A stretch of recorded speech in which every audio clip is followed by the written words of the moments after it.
Here's how to find Pinterest keyword for more reach. First, you want to open the Pinterest app or head over to pinterest.com in a web browser. Now, your first and fastest free tool is Pinterest Autocomplete. Click on the search bar. Here you want to type broad main topic into the search bar like healthy recipes, but don't hit enter. Look at the drop-down menu that appears underneath. Those phrases like healthy recipes for weight loss, healthy recipes, meal prep are highly searched long-tail keywords. You want to copy those exact phrases down. Next, hit search and look right below the search bar at the guided search bubble. These buttons are search refinements that Pinterest hands to you.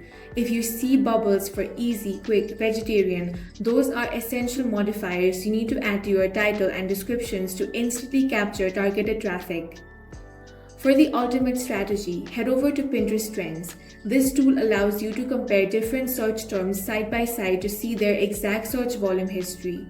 You can map out seasonal spikes and figure out exactly when a topic is starting to trend, so you can pin your content 45 days before the peak demand. In this way, you can find Pinterest keywords for more reach. If you found this video useful, make sure to hit the like button and subscribe for more videos like this.